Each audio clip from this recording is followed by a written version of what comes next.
প্রথমে আমার সাথে মেসেঞ্জারে কথা বলে নিয়েছিল এই দিদি, আর তারপরে যোগাযোগ করে চলে এসেছিলো আমার পার্লারে হেয়ার স্পা করার জন্য। তো দিদির সাথে কথা বলে নিয়ে কিন্তু আমি দিদির কাজ শুরু করেছিলাম। প্রথমেই হেয়ার ওয়াশ করে নিয়েছিলাম, কিন্তু সেই ভিডিও ক্লিপস আর নেওয়া হয়নি। আর কাজ করতে করতে আর সবসময় ভিডিও করে ওঠা হয় না, কিন্তু যতটা পারি তোমাদের সাথে শেয়ার করি। যাই হোক, তারপরে এদিকে কিন্তু আমি স্পা ক্রিম অ্যাপ্লাই করে দিয়েছিলাম, আর তারপরেই শুরু করে দিয়েছিলাম হ্যান্ড ম্যাসাজ। আর তারপরে বেশ ভালো করে হ্যান্ড ম্যাসাজ করে নিয়েছিলাম। আর আর কাজ করতে করতে বিভিন্ন ধরনের তো গল্প চলেই আমাদের। আর তোমরা কে কোথা থেকে আমার ভিডিও দেখছো অবশ্যই কমেন্ট করে জানাও। আর যারা প্রথম দেখছো আমার ভিডিও, যারা আমার নতুন বন্ধু, তারা কিন্তু অবশ্যই আমার প্রোফাইলটিকে ফলো করে পাশে থেকো।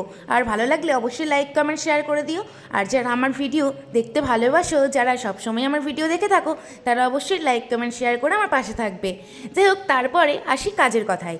তারপরে হ্যান্ড ম্যাসাজ করে নিয়ে কিন্তু আমি ম্যাসাজের মেশিন অ্যাপ্লাই করেছিলাম, আর তারপরেই শুরু করে দিয়েছিলাম স্টিম দেওয়া। যাই হোক, আর দিদি তো বসেছিল, তারপরে একটু সুন্দর স্মাইল করে দিল। তারপরে কিন্তু আবার হেয়ার ওয়াশ করে নিয়ে সিরাম অ্যাপ্লিকেশন করে কিন্তু হেয়ার ড্রাই করা শুরু করে দিয়েছিলাম।